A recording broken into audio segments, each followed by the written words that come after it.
말씀으로 돌아와서 오늘 말씀은 창세기 23장의 말씀으로 막벨라 굴의 확정이라는 제목으로 같이 말씀 나누기 원합니다. 이제 저희가 그 아브라함 시리즈 설교를 계속 나가고 있고, 또 이제 한 번 남았어요. 오늘과 다음 주가 이제 아브라함 설교가 끝납니다. 아브라함 생애가 되게 긴 것 같은데 벌써 끝났어요. 그래서 전반적으로 다 다뤘습니다. 아브라함의 생애를. 그래서 여러분들이 거기서 봐야 할 것은 하나님께서 말씀하신 그 믿음의 조상이라는 그 타이틀이 그의 인생에서 어떻게 드러나지게 되고, 믿음이라는 관점에서 한 사람의 인생이 어떻게 흘러가는지를 잘 나타내주고 있습니다. 이것은 곧 우리의 삶이자 우리의 신앙의 순간순간을 그려내고 있는 것이죠. 그래서 우리는 이 성경과 또 말씀을 통하여서 우리의 인생 부분과 전체를 잘 살펴볼 수 있기 바랍니다.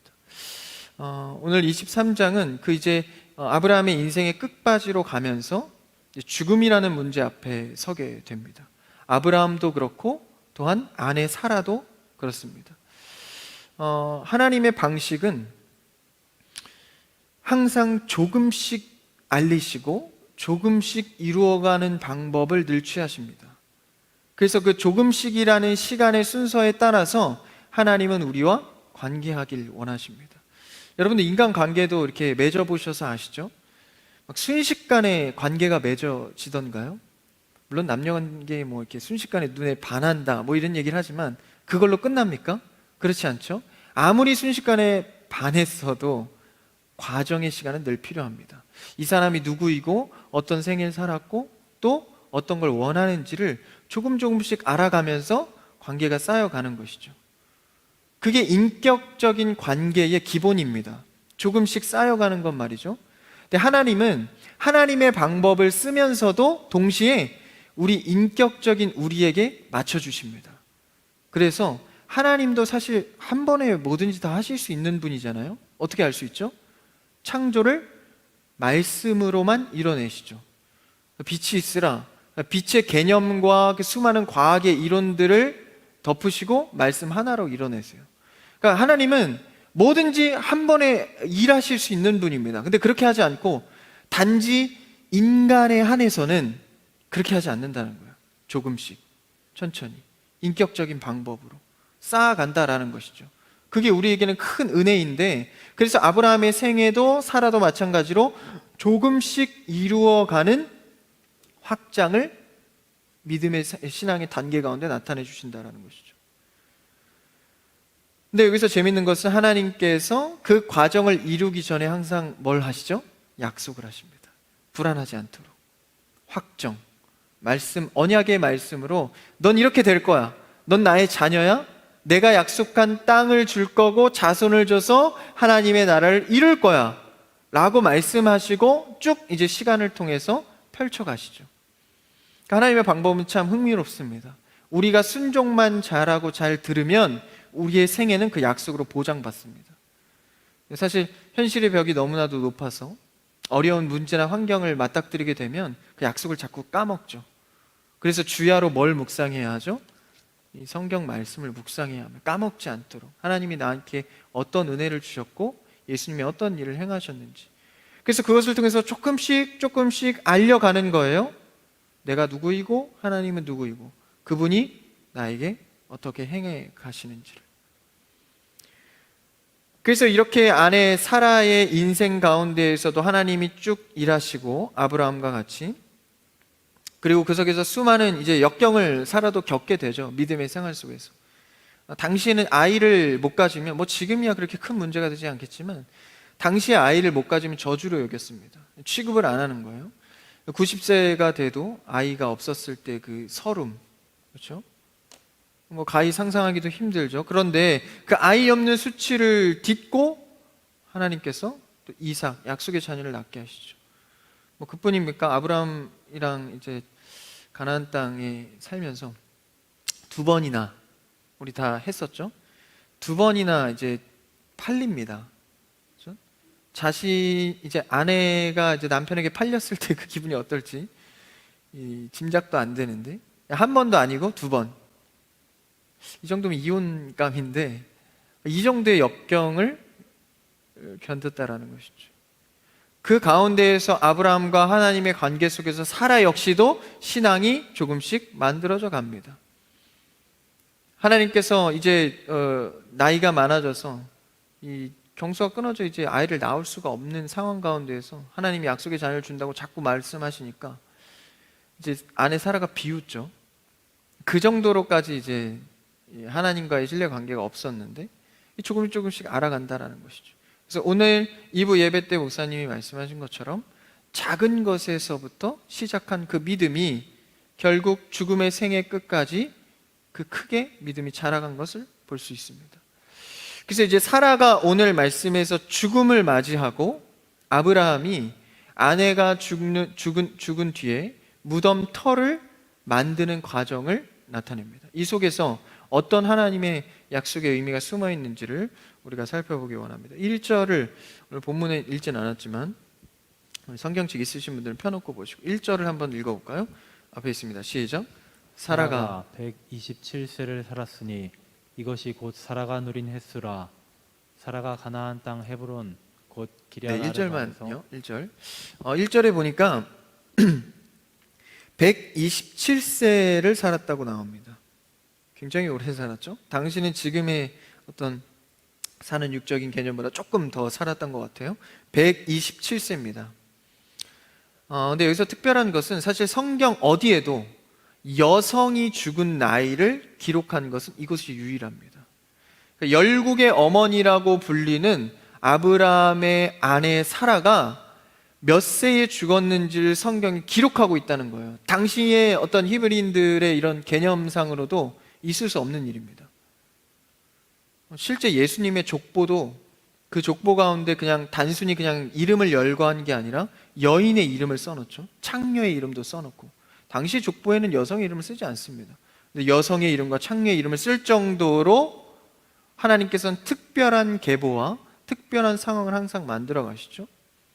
그래서 아브라함의 아내 사레가 127세에 죽었다는 것을 밝히고 있습니다. 열국의 어머니죠. 그래서 이제 그 자손을 통하여서 이삭, 그 이후로 누가 오시죠? 메시아가 오십니다. 이것을 우리가 기억하면서 지금 말씀을 보기 원하는데, 그래서 이 사라 어머니는 언약의 과정 중에서 굉장히 중요한 의미를 갖습니다. 하나님이 첫 언약을 한 아브라함의 가정에 이 씨 족보를 이어가는 그 어머니, 아내 사라, 굉장히 중요한 역할이죠. 그리고 심지어 오늘 말씀해 보니까 죽는 장소까지 기록하고 있어요. 한번 2절 한번 읽어볼까요? 2절을 읽어봅시다. 시작. 사라가 가나안 땅 헤브론 곧 기럇 아르바에서 죽음에 아브라함이 들어가서 사라를 위하여 슬퍼하며 애통하다가. 사라가 죽은 땅까지, 헤브론 땅, 많이 들어보셨죠? 헤브론 땅이라고 말할 정도까지 기록을 하고 있다라는 것이죠. 굉장히 중요한 장면이라는 것을 알 수 있죠. 이스라엘 역사의 중요한 지역이 바로 이 헤브론인데, 오늘 말씀해 보니까 기럇 아르바라고도 합니다. 지금 심지어 죽는 장소까지 말하고 있죠. 그러면서 아브라함이 어떡하죠? 슬퍼하며 애통한다 라고 말하고 있습니다. 아브라함이 아내를 2번 팔 정도면 정도 없는 것 같고, 좀 아내에서 애틋하지 않은 것 같고, 좀 이렇게 혹자는 좀 되게 가부장적이구나 생각했을지 모르지만, 아내가 죽었을 때 어떻게 합니까? 슬퍼하며 애통했다. 더 깊이는 아내를 향한 애틋한 마음이 있었다라는 거예요.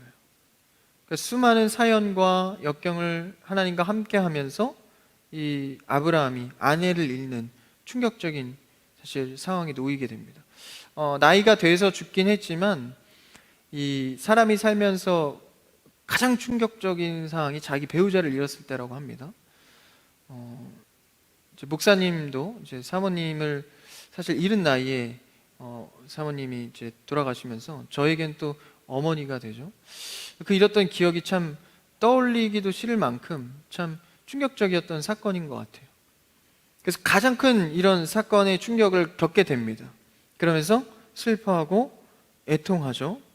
근데 3절에서 이제 해족속에게 해족속과 그 무덤을 위해서, 사라의 무덤을 위해서 대화를 하게 됩니다. 한번 3절을 읽어볼까요? 3절입니다. 시작.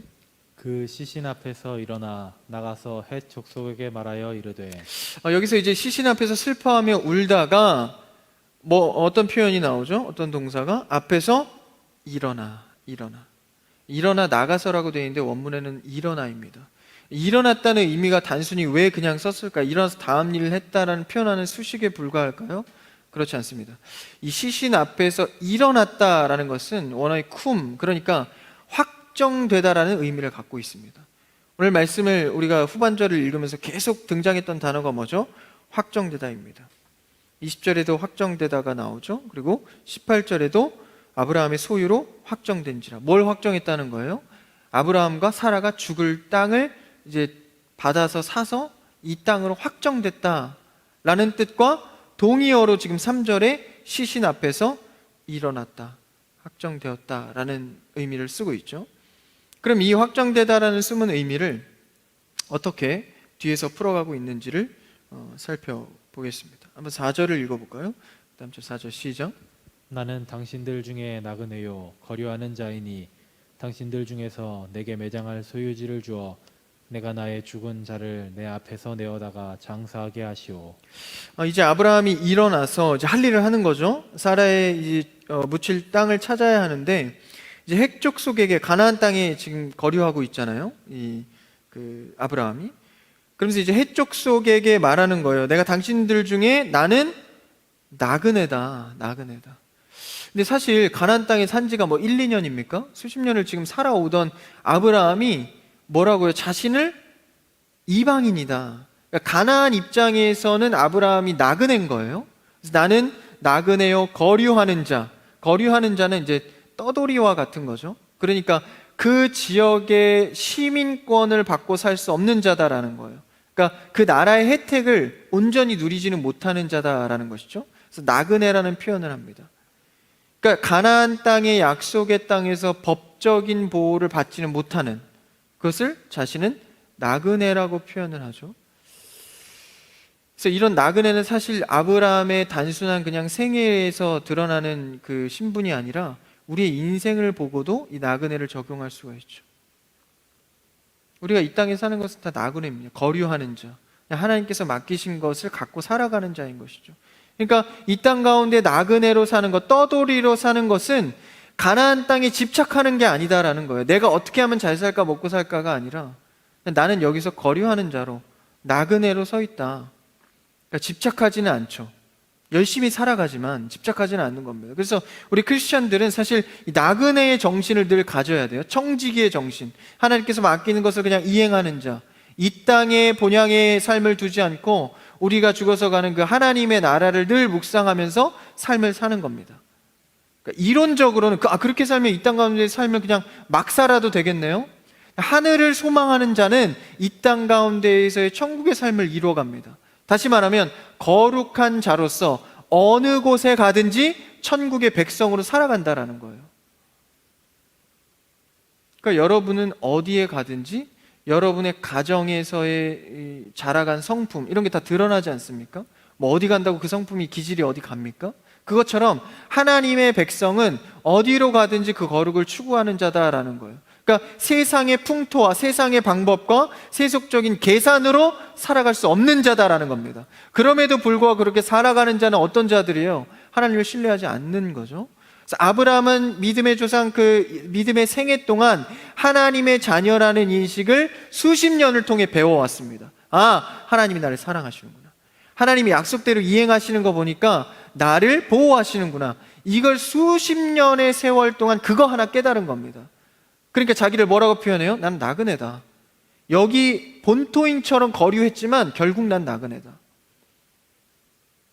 이 나그네의 정체성을 회복하는 여러분들을 축복합니다.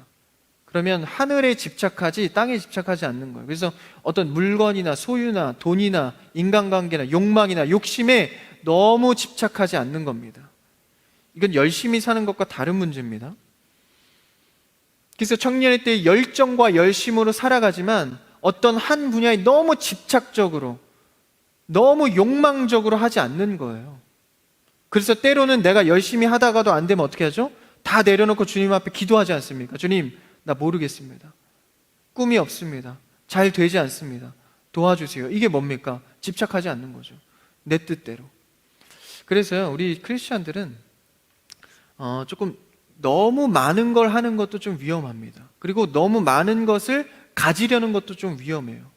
그래서 제가 언제 한번 쇼 프로그램을 보는데 어떤 사람은 막 집 꾸미는 거에 혈안이 돼 있어요. 그래서 1년가 몇 달에 한 번씩 집에 이제 카페처럼 컨셉을 바꿔요. 언제는 휴양지로 집 전체를 꾸몄다가, 언제는 뭐 카페 같이 꾸몄다가, 언제는 또 모던하게 꾸몄다가, 막 그거만 하루 종일 하는 거예요. 그런 모습을 보면서 너무 어떤 것에 너무 집착해서 우리의 신앙과 하나님의 관계를 잃어버릴 정도로. 그래서요, 이 크리스천들은 너무 많은 취미를 갖는 것도 위험합니다. 그렇죠? 예배의 시간, 하나님과의 큐티 교제의 시간, 이런 것도 없을 정도로 막 레저도 좋아하고 막 뭐도 좋아하고 막 이것저것. 그것도 위험한 거죠. 그래서 자기를 잘 조절하고 균형을 맞출 줄 아는 것이 진짜 신앙입니다. 왜요? 그 정체성이 뭐로부터 나옵니까? 나그네의 삶. 나그네의 삶. 제가 어제 굉장히, 제가 이렇게 똑똑해 보이는 것도 있지만 굉장히 가끔은 멍청할 때가 있거든요. 제가 어제 핸드폰을 이제 비밀번호를 좀 바꿨습니다. 엊그제 비밀번호를 바꾸고, 제가 아이폰을 쓰거든요. 비밀번호를 바꾸고 어제 그 다음날에 저는 페이스 아이디로 이 락을 푸니까 풀렸는데 페이스가 잘 안 먹어서 비밀번호로 이 치환이 된 거예요. 그래서 제가 비밀번호를 누르려는데 기억이 안 나는 거예요. 이제 제가 한 5년, 6년 동안 똑같은 비밀번호 5552 쉽죠? 이걸로 하다가 너무 안 바꾼 것 같아서 한번 바꿨더니 하루 만에 까먹은 거예요. 그래서 이제 저는 모르고 이제 10번 정도 시도하니까 완전 잠금이 돼버리더라고요. 그래서 서치를 해보니까 아이폰은 10번, 여러분 잘 알아두십시오. 10번 틀리면 초기화를 시켜야 됩니다. 제가 어제 너무 깜짝 놀래가지고 제 자료들이 막 다 날아가게 생긴 거예요. 그래서 어쩔 수 없이 어제 저녁에 초기화를 시켰습니다. 초기화를 시키고 보니까 제가 집착했던 것들이 개수가 되더라고요. 뭐 어플이나 뭐 사진이나 이런 것들. 물론 이제 중요한 자료들도 뭐 복원은 몇 가지 됐지만, 그러니까 내가 폰 하나에도 이렇게 많은 집착을 하나? 이것 때문에 막 하루에, 어제 결혼식에서 기쁜 날이었는데 막 좌절했다가 막 허허 웃었다가 막 실수를 했다가, 내가 이 스마트폰 하나에 이렇게까지 집착하고 있었나라는 생각이 들더라고요. 그래서 차라리 잘 됐다. 초기화 한 번 더 할까? 뭐 그런 생각을 하는 거예요. 야, 이거 하나에도 내가 집착을 해서 이렇게 울고 웃고 하는데, 내 삶에서 하나님과 동떨어진 얼마나 많은 집착 속에서 내 소유, 내가 가져야 안심하고 내가 뭐든지 다 성공과 비전에 미쳐서, 여러분 꿈도요 하나님과 같이 꾸는 꿈을 꿔야 합니다. 내 욕심에 미쳐가지고 지금 비전에 미친 시대라 그러죠. 막 뭐든지 비전이 막 다 있어야 돼요. 꼭 그렇지 않습니다. 인생을 천천히 달려가다 보면 아브라함처럼 100세 때의 약속의 아들을 얻는 것처럼 하나님의 때는 다 다른 겁니다. 그래서 이 나그네의 정체성을 우리가 잃어버리면 세상에 한 발 담그고 하나님께 한 발 담궈서 어떤 게 진짜인지, 어떤 소유가 더 행복한 건지를 헷갈린 상태로 그냥 흘러간다라는 것이죠. 그래서 아브라함도 이 정체성을 얻기까지는 수많은 시간을 할애했습니다. 난 거류하는 자, 나그네다. 그러면서 뭘 구하죠? 그렇기 때문에 4절에 보니까 내게 매장할 소유를 주어서 나의 죽은 자 앞에서 내 앞에서 내어다가 장사하게 하시오. 사라를 장사할 수 있도록, 내가 나그네니까 땅이 없으니까, 그렇죠? 땅을 좀 달라고 요구를 합니다. 헷 족속에게 말이죠. 그 가나안 땅 족속에게. 그래서 당시에는 사실 히브리인들은요 이제 이 시체를 매장할 때 방부 처리를 하지 않습니다. 그렇기 때문에 이제 빨리 부패되잖아요. 그래서 하루 빨리 이렇게 이 시신을 안치할 곳을 찾아야 되는 거예요. 6절, 그 다음 절을 한번 읽어볼까요? 이제 헷족속이 아브라함에게 대답합니다. 6절입니다. 시작. 네, 주여 들으소서. 당신은 우리 가운데 있는 하나님이 세우신 지도자이시니 우리 묘실 중에서 좋은 것을 택하여 당신의 죽은 자를 장사하소서. 우리 중에서 자기 묘실에 당신의 죽은 자 장사함을 금할 자가 없으리이다. 그래서 아주 흥미롭죠. 자신이 이제 나그네라고 밝혔는데 해쪽 속에게도 사실 그는 나그네고, 이 당시에는 땅에 어떤 그 자신들의 어떤 그 기존 전통이 있는 사람들이 얼마나 그 이방인들을 멸시합니까? 지금도 사실 그렇죠. 그런데 뜻밖에도 해쪽 속의 관계가 아브라함이 보니까 되게 좋았던 모양이에요. 그래서 네가 좋은 것을 택하라, 그냥 주겠다라고까지 6절에 말하고 있습니다. 주여 들으소서. 여기서 주여는 주님이 아니라 높임 말며 선생님이여 라고 표현하는 거죠. 당신이 누구죠? 아브라함에게 말하는 거죠. 우리 가운데 있는 하나님이 세운 지도자이시니. 그러니까 해쪽 속도 그 아브라함이 하나님께서 세운 지도자라는 것을 인정하고 있어요. 여러분, 여기서 뭘 발견할 수 있습니까? 아브라함은 그들이 보기에도 나그네였어요. 이방인이었습니다. 그런데 그 이방인이었던 헷 족속이 아브라함을 하나님이 세운 지도자라고 인정하고 있는 겁니다. 언제요? 아브라함의 삶의 끝자락에 가서. 여러분의 신앙생활의 끝자락에 가서 누군가가 하나님의 사람이군요 라고 인정할 수 있는 신앙생활 하시기를 축복합니다. 그건 뭡니까? 놓지 않은 겁니다. 하나님을 놓치지 않는 거예요. 순간순간마다 실패할 수 있고 넘어질 수 있지만 끝까지 붙드는 자는 결국 이방인들도 그를 보고 하나님이 세운 지도자라 인정하는 겁니다. 여러분, 신앙생활을 끝까지 하는 자가 멋진 자입니다. 뭐 그런 얘기가 있죠. 잘하는 자가 살아남는 게 아니라 남는 자가 잘하는 자라, 뭐 이런 표현이 있지 않습니까? 끝까지 남는 자가 결국 인정을 받는다라는 거예요. 여러분, 신앙생활 뭐 누가 믿음이 좋고 누가 믿음이 좋지 않고 누가 시험 들었고 이런 거 따지지 마시고 그냥 끝까지 버티는 여러분 되기를 축복합니다. 그게 신앙생활이다라는 것이죠. 그럴 때 하나님이 세운 지도자라 이방인이 인정을 하는 거예요. 요새도 이제 다문화 시대죠.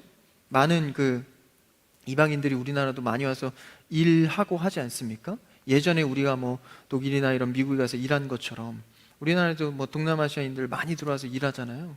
근데 그 다문화 가정이 초등학교에 굉장히 많죠.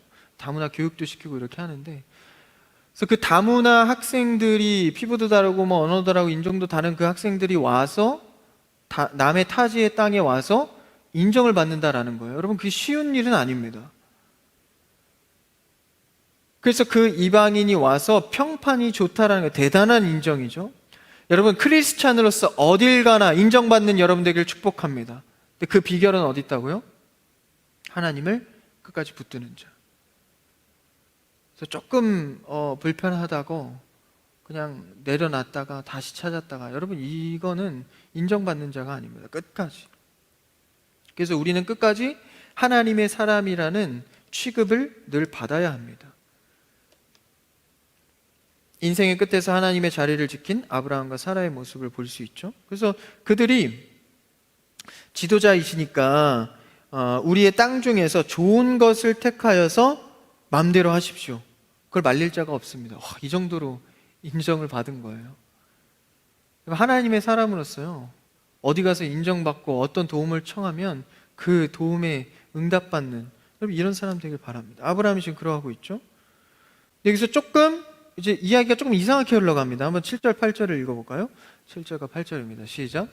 아브라함이 일어나 그 땅 주민 헷 족속을 향하여 몸을 굽히고 그들에게 말하여 이르되 나로 나의 죽은 자를 내 앞에서 내어다가 장사하게 하는 일이 당신들의 뜻일진데 내 말을 듣고 나를 위하여 소알의 아들 에브론에게 구하여. 9절이요. 그가 그의 밭머리에 있는 그의 막벨라 굴을 내게 주도록 하되 충분한 대가를 받고 그 굴을 내게 주어 당신들 중에서 매장할 소유지가 되게 하기를 원하노라 하네. 이제 해족속이 말하기로 에브론이라는 사람한테 가서 그 땅을 가진 자, 부자였던 모양이에요. 그 자한테 가서 부탁하면 될 것입니다 했는데 이 준다고 한 거예요. 근데 9절에 보니까 아브라함이 공짜로 쓰지 않겠다, 나는 돈을 지불하여서 쓰겠다, 그렇게 말하죠. 저 같으면 이제 땅을 뭐 맘대로 주겠다는데 이왕 가는 거 한 300평 정도 이제 가족 무덤으로 쓰게 좀 주십시오. 그래도 주겠다는 거예요. 근데 그렇게 하지 않고 돈을 지불하여 사겠다라는 겁니다. 왜 그럴까요? 아브라함은 이 땅의 문제 그리고 무덤의 문제에 있어서 타인에게 양도되거나 나중에 가족의 무덤 또 아내를 사랑하는 마음으로 그 땅을 직접 사서 확정을 짓겠다라는 겁니다. 그러니까 만약에 나중에 문제가 될 수 있는 거예요. 뭐 거래나 계약이나 혹은 돈을 지불해서 사지 않으면, 그 값을 치르지 않으면 나중에 문제가 될 수 있다는 거죠. 그러니까 다른 의무가 생길 수도 있는 거죠. 야, 너 그때 그냥 받았잖아. 이거 사실 법적으로 그렇게 안 돼. 하면서 다시 뺏길 수도 있는 거고, 그렇지 않습니까? 그런 문제를 짐작하여서 아주 좋은 판단력으로 돈을 지불하여 사겠다라는 거예요. 그게 확실함을 나타내고 있죠. 그래서 에브론한테 갑니다. 10절을 한번 읽어볼까요? 10절입니다. 시작. 헤브론이 헷 족속 중에 앉아 있더니 그가 헷 족속 곧 성문에 들어온 모든 자가 듣는 데서 아브라함에게 대답하여 이르되. 이제 에브론이라는 자, 땅이 굉장히 많았겠죠. 그 자가 헷 족속 중에 앉아 있었대. 그러니까 권위를 상징합니다. 족속 중에 앉아 있었다라는 표현은. 그래서 그 권위, 부자라는 거예요. 그래서 그 부자가 그냥 이제 주겠다는 얘기를 하는 겁니다. 11절에 보니까 내 주여 선생님이 그렇게 하지 마시고 밭을 그냥 드릴 테니까 그냥 가져가십시오. 죽을 자를 그냥 가져가서 장사하십시오. 그러면서 논쟁이 오가요. 12절에서 16절까지 계속 주거니 받거니 하는 거예요. 그냥 받으면 안 된다. 나는 돈을 지불하고 받겠다. 근데 이게 굉장히 그냥 예의적으로 하는 것처럼 보여요. 아, 괜찮아요, 괜찮아. 아닙니다. 그래서 제가 어떻게 그래, 미안해서. 뭐 이런 장면으로 보여집니다. 근데 당시에 그런 예의적인 차원이 있긴 했습니다. 히브리 족속들이 그런 것들을 예의적으로 이렇게 차려서 하는 부분도 있었어요. 근데 이 장면은 그렇지만은 않다라는 거예요. 그러면서 실제 돈을 지불하게 되는데 얼마를 지불하나요? 16절을 한번 읽어볼까요? 16절입니다. 16절 같이요, 시작. 아브라함이 에브론의 말을 따라 에브론이 헷 족속이 듣는 데서 말한 대로 상인이 통용하는 은 400세겔을 달아 에브론에게 주었더니. 또 에브론은 그냥 주겠다고 할 때는 언제가 또 준다니까 돈을 이 400세겔이나 받습니다. 400세겔의 단위는 그러니까 사마리아 성을 지을 때요. 그러니까 집 말고 성을 지을 때, 성읍을 지을 때 6,000세겔이 들어갔습니다. 가늠이 좀 되시죠? 6,000세겔의 성읍을 짓는데 들어간 예산이에요. 몇 조가 넘겠죠. 근데 한 사람의 무덤을 사는데 400세겔을, 거의 이제 400이면 500, 1000의 반이니까 성읍을 사는데 6,000인데 한 무덤 사는데 400세겔. 이거 바가지다 못해 거의 이제 소송감입니다. 근데 또 팔라니까 내가 그렇게 사겠다니까 또 400세겔을 불러요. 그렇죠? 그렇게 비싸게 주고 산 거예요. 그러니까 열국의 어머니로서의 대우와, 그러니까 어물쩡 그렇게 하는 게 아니라 굉장히 값을 정확하게 치르는 거죠. 굉장히 인상적입니다. 그래서 이것이 나중에 어떻게 될까요? 이제 400세겔을 주고 샀습니다. 근데 여기서 흥미로운 것이 밭과 나무도 끼어 팔아요. 17절을 한번 읽어볼까요? 17절입니다. 시작. 마므레 앞 막벨라에 있는 에브론의 밭 곧 그 밭과 거기에 속한 굴과 그 밭과 그 주위에 둘린 모든 나무가 18절이요. 성문에 들어온 모든 헷 족속이 보는 데서 아브라함의 소유로 확정된지라. 그러니까 밭과 나무도 끼어서 덤으로 이렇게 넘겨줍니다. 그러니까 이건 어떤 상거래를 넘어서 단순한 거래가 아니라 어떤 시작을 알리는 거래로 의미할 수 있습니다. 그러니까 이것은 뭔가요? 하나님의 나라의 시각에서 하나님께서 약속하신 이스라엘 백성의 족속, 그것의 시작을 알립니다. 그냥 주는 것이 아니라 이제 이방인으로서 와서 살다가 하나님께서 약속한 자손과 땅의 시작이 뭐로부터 출발됩니까? 열국의 어머니의 무덤으로부터 출발하는 겁니다. 그렇죠? 한 영혼이 땅에 떨어져 죽어서 수많은 열매를 맺는 그 땅의 확정을 짓는 장면이기 때문에 아브라함이 그냥 준다고 넙석 받는 게 아니에요. 그 중요한 열국의 시작에 앞서서 값을 정확하게 치르는 겁니다. 예수 그리스도가 우리의 죄를 위해서 어떻게 하셨죠? 목숨을 순전하고 고결하게 거룩하게 그대로 내어드렸습니다. 그래서 영단번의 제사로 우리의 죄를 씻으셨죠. 값을 치rum입니다. 그러니까 여기서 값을 치렀다라는 것은, 그러니까 예수님께서 마지막 음성이 뭐였죠? 다 이루었다. 그것을 히브리어로 다시 풀어서 직역을 하면 영수처리 값을 치렀다는 뜻입니다. 정확하게 값을 치르지 않고는 하나님께 갈 수가 없는 거예요. 그 값을 예수님이 치르셨다라는 거예요. 하나님의 약속의 시작에 있어서 정확한 값을 치러서 그 땅을 사내어서 확정받는 일. 여러분, 하나님의 언약은 반드시 값을 치르셔서 확정하십니다. 그러니까 여러분이 하나님께서 하신 말씀의 은혜에 대해서 흔들릴 게 없는 거예요. 가서 좀 세상에 부딪혀 보니까 하나님 말씀과 좀 동떨어져. 하나님 말씀 좀 이상적인 것 같아. 이루어지지 않아. 선한 대로 가지 않아. 흔들리지 마십시오. 하나님은 결국 반드시 말씀하신 것을 값을 치르셔서 이루십니다.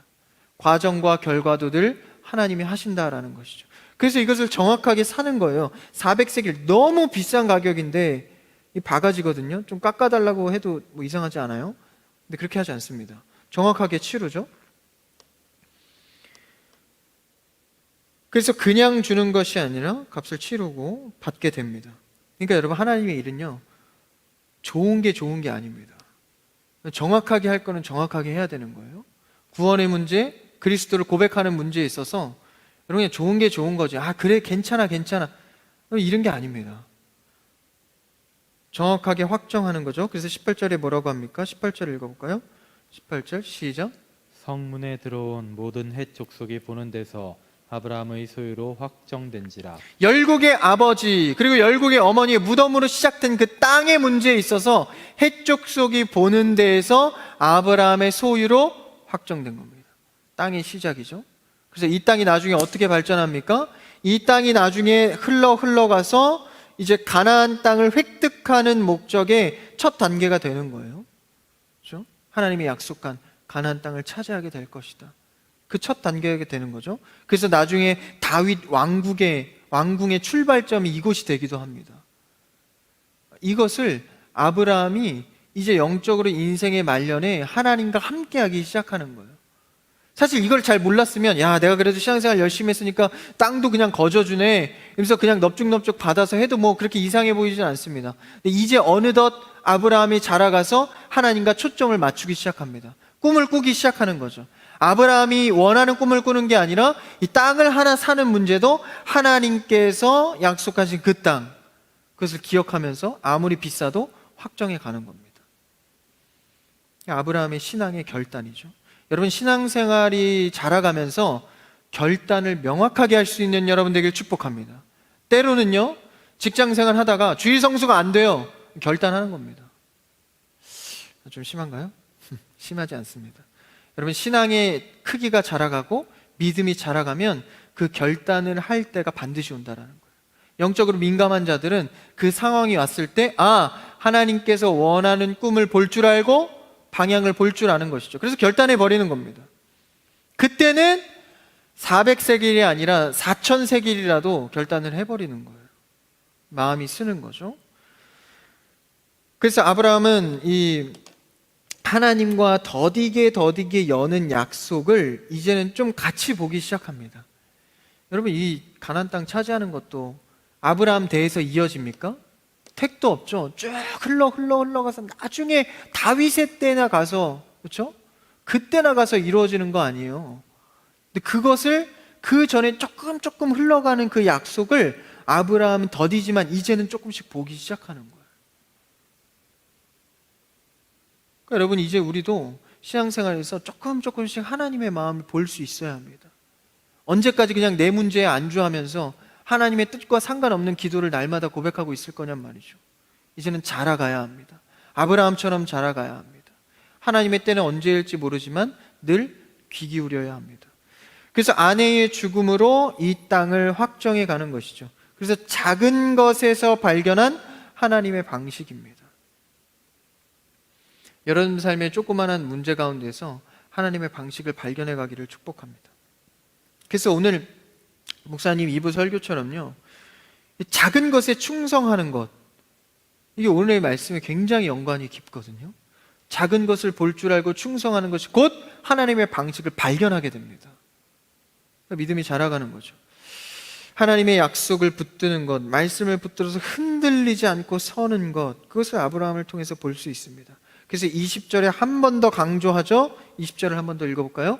시작. 이와 같이 그 밭과 거기에 속한 굴이 헷 족속으로부터 아브라함이 매장할 소유지로 확정되었더라. 아브라함이 매장한 소유지까지로 확정했다. 확정했다. 두 번이나 쓰고 앞에서 사라 앞에서 시신에서 울면서 일어나 확정하며 일어난 겁니다. 확정하며. 그래서 그 확정한 대로 이 무덤을 끝에 와서 사게 되는 것이죠. 하나님의 약속을 붙드는 여러분 되기를 축복합니다. 말씀을 붙드는 여러분 되기를 축복합니다. 흔들려도 결국은 소신 있게 결단하는 여러분 되길 바라는 거예요. 그랬을 때 조금씩 알아가며 그 중간중간에 순종해가며 하나님이 확정해 놓으신 일들을 목도하게 되는 여러분 되기를 축복합니다. 말씀을 정리합니다. 오늘 막벨라 굴의 확정을 통하여서 사라의 무덤, 곧 하나님이 약속해 주신 땅에 출발을 하게 됩니다. 그 앞에서 아브라함의 믿음과 결단은 단호했으며 확고했으며 세상의 계산과 맞지 않고 내가 손해볼지언정 그 결단을 하게 되었습니다. 여러분, 이 아브라함이 자라간 믿음을 우리도 배워 따라가서 정말 그 사라의 땅을 확정했던, 이스라엘 땅을 확정했던 것처럼 지금은 보이지 않지만 하나님께서 나의 조그만 문제로 해결해 가시는 그 하나님의 방식을 발견하게 되기를 주님의 이름으로 축복합니다.